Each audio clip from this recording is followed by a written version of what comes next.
As Honkai Star Rail approaches its first anniversary, there's a ton of people that are either trying the game out for the first time or are returning to the game after a pretty long break. So because of that, today I want to go over who I think are the top 5 best free characters for newer players to invest in and just use on their teams in the early game. Because I think it is really important for players to use characters that are not only going to be able to get them through that early game, but can still have some value when they get to the middle and end game. And I am focusing only on free characters in this video, which means that all of them are obtainable without even using the summoning system, which, since that can be, luck based, as a lot of gacha games, they're very much based on luck. I want to focus on characters that every single player can get regardless of how good or how bad their luck is. And I also do want to say before I get into this that this video is actually inspired by another video by a creator named Moon. She made a video about about some really strong characters for free-to-play players with some other creators in the Honkai Star Rail space.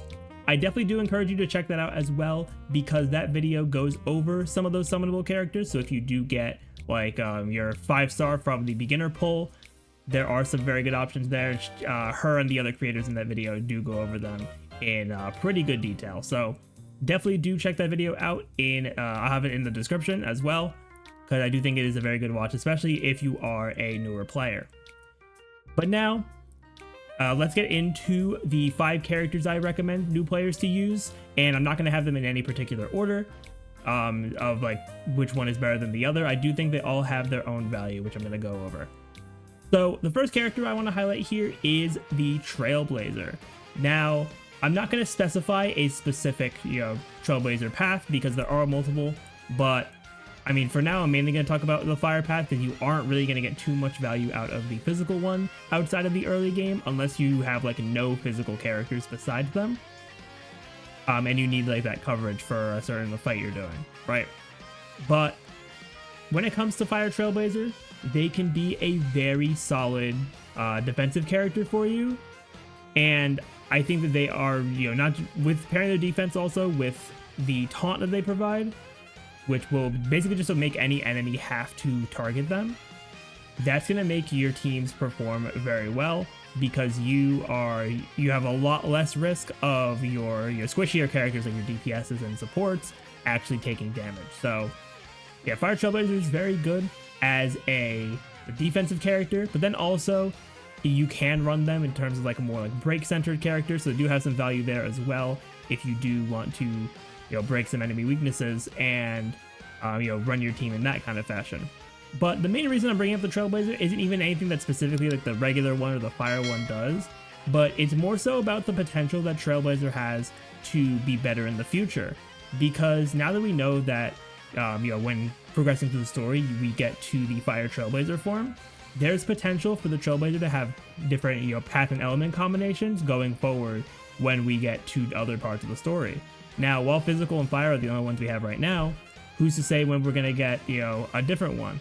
And I have heard people speculating that we might get one during Penacony. Obviously nothing is confirmed at the time of me making this video, but with different paths and just different elements for the Trailblazer being a possibility, I think it's really important to keep your Trailblazer at least leveled up enough to be able to use these, because for one, you're going to need them for the story like we did for the fire one, but then secondly, these different kits could bring some really interesting mechanics into the game. Seeing as, for example, Fire Trailblazer is still the only character to have a taunt built into their kit rather than just a simple aggro increase. So I do think that the other Trailblazer paths could bring some very interesting mechanics as well that can benefit a lot of people. So yeah, that's why overall I do think that the Trailblazer is going to have very strong value for new players regardless of when you start the game, because if they're going to be able to get new forms later, that could patch up holes you might have in your account and just make your experience overall better. Next up on the list, we have Asta, and she's obtainable very early in the game as well, because you get her when you do your first summon, when you unlock the warp feature. Every player is guaranteed to get a copy of Asta there, so that is very nice to be able to have a pretty solid support character, even in the current state of endgame even. So when it comes to her support, she has 2 main ways she's providing buffs to the team. The first one is going to be through her charging stacks. where she'll gain these from attacking enemies. If you attack an enemy, once, just a regular enemy, they will give 1 stack. But if the enemy you target is weak to fire, then they'll gain an extra stack of charging. And Asta can hold up to 5 stacks, and per stack, if you have her traces maxed out, you'll be able to hit a 14% attack boost per stack, which combines for a 70% attack boost to the entire team when you have all 5 stacks of charging. Now, Asta, with her charging stacks, it is important to note too that at the beginning of her turn, she does lose several of them. So you do want to keep attacking enemies as much as possible, and thankfully her basic attack and skill can both attack enemies there. Skill can attack multiple enemies at once too. It is random targeting, but it still is pretty valuable if you are going up against multiple enemies. Then the other way she supports the team is through her ultimate, where she will boost the entire team's speed for 2 turns, and that could be really good because having more speed on your characters could make them faster than enemies. In the early game, speed might not be the most important thing ever, but depending on the situation and depending on like what relics you end up having on your characters during like the early game, you could have your characters be fast enough to get more actions between enemy attacks. So that could be really good, so you don't have to take as much damage from enemies, especially when you are earlier on and you don't have like your healer or sustain character built up as much. So Asta could definitely benefit people a lot with that. So yeah, early and mid game, I think Asta's value is pretty solid, just to give the extra attack buff, mainly to make sure that you are getting a lot of some extra damage with them. Thankfully though, when it comes to just like supports in general, I do think that their effect is a lot more like noticeable when you get to that later game. So if you do invest in Asta enough and you at least like semi build her, you are going to start seeing a pretty solid amount of value from her in the end game as well, because she can work extremely well in Memory of Chaos and Pure Fiction to not only deal with like the fire weaknesses in Pure Fiction, but also her speed buff especially is going to be helpful to get you extra turns on certain cycles to be able to increase your clear time. And for those stages, it could be like the speed buff and the attack boosts could very much be the difference between getting 3 stars and not getting 3 stars on a stage of either Memory of Chaos or Pure Fiction. So yeah, Asta definitely has a lot of value there, so I definitely do recommend investing in her as a newer player. So the third character that I want to focus on here is going to be Herta.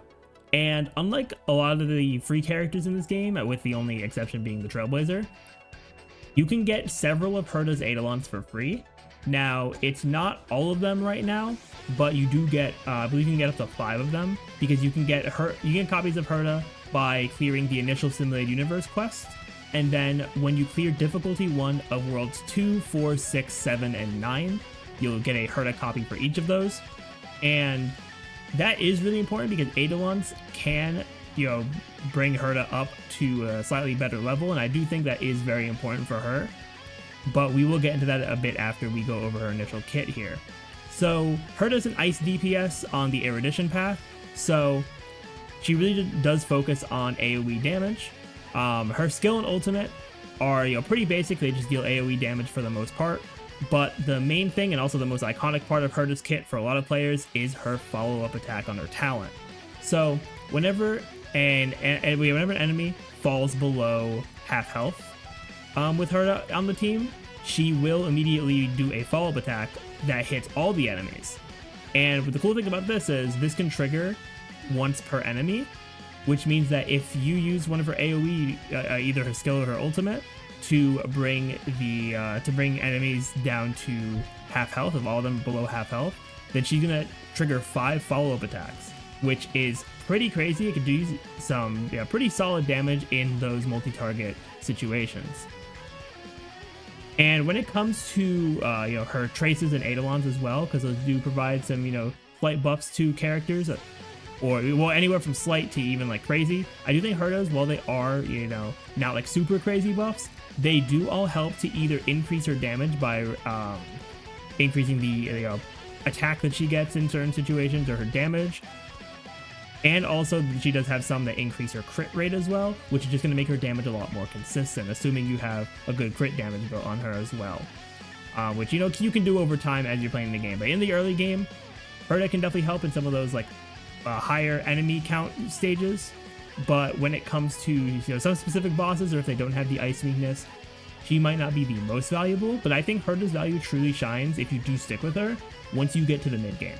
Because once you're in the mid game, that's when you unlock Pure Fiction, you start, you know, dabbling in Memory of Chaos, and Herta is basically a must-run character in Pure Fiction. Because not only does she do AoE damage, which Pure Fiction is pretty much all involving just defeating as many enemies as possible, as quickly as possible. So if you're able to use Herta there, and the enemies have an ice weakness, you're going to be able to get some very solid follow-up attacks. And since the HP pools in Pure Fiction aren't as much as the other endgame modes, Herta is going to be very powerful there. And, you know, if you do invest in her early on, I do think that you'll be able to get more progress done in Pure Fiction than you might think just starting out. So I do think that since Pure Fiction is one of the main endgame modes, I do think that Herta is extremely valuable for newer players to invest in. So next up, for our fourth character, we do have kind of a tie, which is going to make this a bit more than 5 characters here. But I feel like these 2 characters are ones that I should talk about together. And they are Natasha and Lynx. Because they do have the same role, but depending on where you are in the game, they have different amounts of value. So in the early game, Natasha is the only, you know, accessible healer. Now, if you pull for like a healer, whether there's like the Locha banner is currently out, we have aventurine coming out in about a week from when I'm recording this. You might have an option from, you know, summoning, but if you're not summoning, Natasha is the only healer you have access to in the early game, and I do think that gives her a ton of value at that point. So yeah, both Natasha and Lynx, which we'll get to Lynx in a bit here, are both healers, so they will focus on just keeping your team alive as much as possible. So yeah, Natasha's skill, it has a few properties to it. It'll heal a single ally. It also will be able to cleanse a debuff off of them from one of her traces, and also will be able to add a continuous healing effect on the character you heal, which will allow them to heal like a smaller portion of HP when they start their next turn. And that's going to be really good just to give you a bit extra survivability, that you don't have to fully rely on waiting for Natasha's turn, especially in that early game when you don't really have like characters built as much, or you don't have like the resources to, just because you're just starting out. And when it comes to Natasha's ultimate, she is also able to just heal the entire team all in one go, and yeah, she is able to also increase her outgoing healing towards allies that have below 30% HP, which is another great way to keep the team alive, because if they are really struggling, she is going to be able to heal them for even more.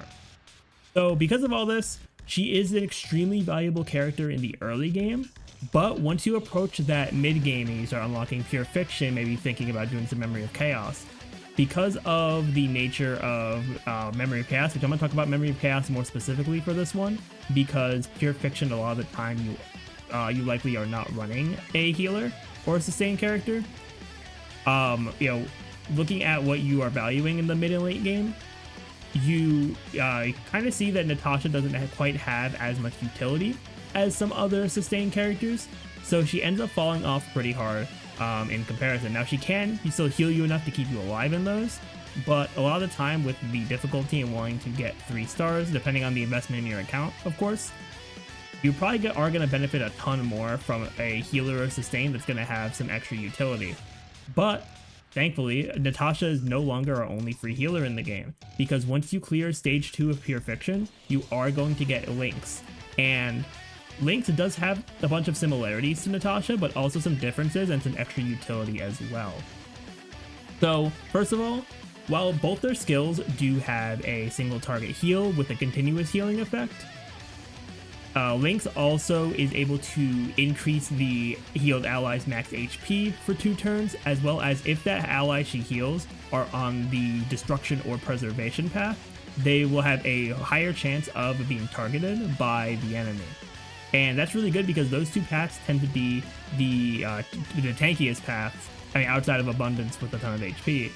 So having those allies be able to take a lot more damage is going to be really helpful overall for, you keeping yourself alive, because other characters like, Hunt characters, Erudition, Harmony, Nihility, those paths, they can all be pretty squishy at times. So being able to try to get more damage towards your tankier characters is going to be very valuable as well. And also that increased chance of being targeted will last for 2 turns as well.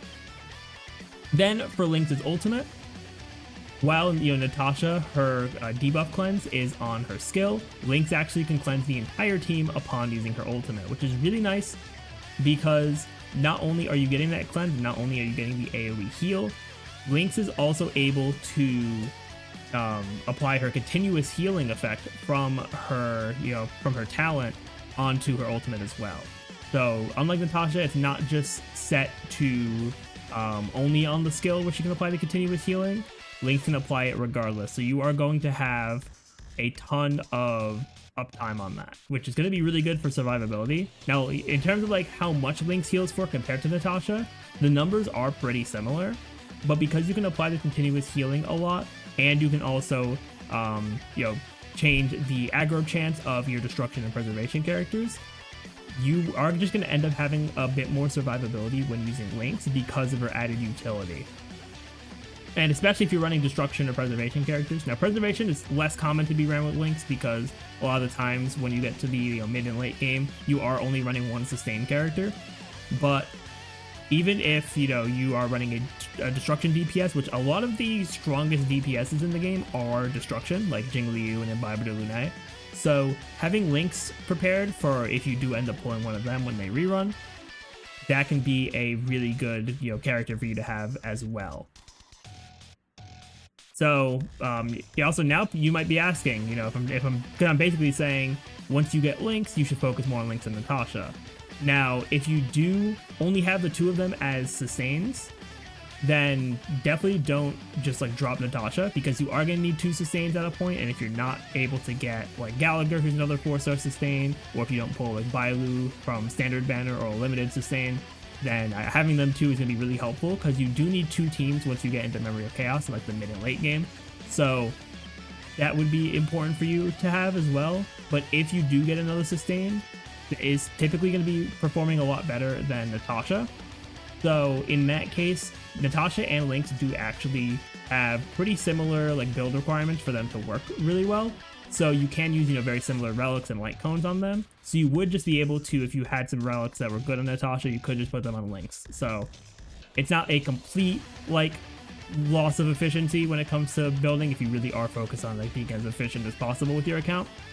So that is also important to know. But overall, across the game, Lynx is going to have more utility than Natasha. But I do think that Natasha is more of an early game beast because she is your only option at that point. So yeah, overall, having one of them 2 as your healer for the early and mid game is going to be an insanely strong character to have. So the 5th and final character of my main top 5 list here is going to be Serval. And Serval is very good, as you're going to be able to get her from the mail feature, because she was given out as a reward for hitting a pre-registration milestone before Star Rail even came out. So everyone does get her for free, which is very good because she is a DPS option. She's a lightning character on the erudition path, and while her entire kit doesn't have AoE like Herta, she does have some very strong damage potential. So her skill is the only part that's not an AoE. It's a blast attack, which means it will target a specific enemy, and it will also damage the enemies right next to them, which is a pretty common damage type in Star Rail, but Serval is able to take advantage of it really well, because her skill is also able to apply shock to these enemies, which is a type of damage over time that, when triggered on the enemy's start of an enemy's turn, they will take some extra damage.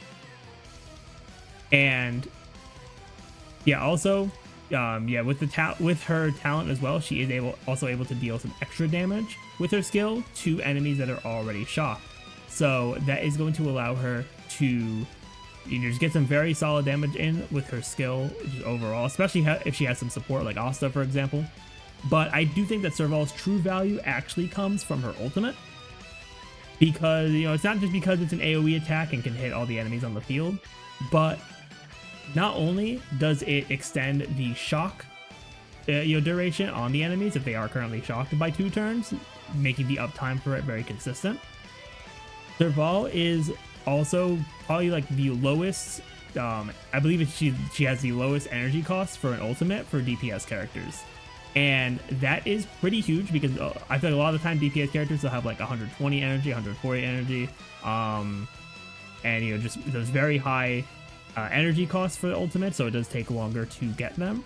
But for Serval, having her cost only be at 100 means that you're going to be able to use your ultimate pretty consistently, especially if you pair her with a light cone that gives you extra energy. She also does have, you know, if you do have her, you know, if you have her traces unlocked, she will get 15 energy at the start of battle, as well as if you do manage to pull some of her from banners as well. If you pull her and get E2, she also gets 4 energy for every time the shock triggers, which is really nice as well. So you are able to get some very fast ultimates on her. And when it comes to, you know, the early and mid game, that's just going to be good because you're going to be able to just get some decent damage out. But once you move on to like later mid game and the end game, Serval can actually still be very valuable. Like, I know we have a lot of really strong lightning characters like Jingyuan, we have Acheron now, we have Kafka. Yeah, all those characters are very good, but if you are a newer player and either you don't want to pull for those because you want to pull for other characters, or you just, you know, are starting later than when those characters were out, so you don't have, you know, their banners up, Serval is still going to be very strong in both Pure Fiction and Memory of Chaos for that late game experience. Serval is going to be able to, you know, clear out a lot of enemies very quickly when it comes to Pure Fiction because she does have the AoE ultimate. Plus, also, you know, with giving her a like light cone that has a lot of, you know, energy attached to it, she will be able to get her ultimate very consistently. And, you know, a pretty a good build on the Serval towards the end game can do some work in Pure Fiction. Then when we go to Memory of Chaos, she is still able to do very well in fights that are weak to lightning, because since she is able to get her ultimate pretty fast, she is going to be able to break the enemy's toughness pretty consistently overall. So I do think that investing in Serval early on can be a very beneficial thing for newer players to have a character that they can still get a lot of use out of once they reach the middle and end game.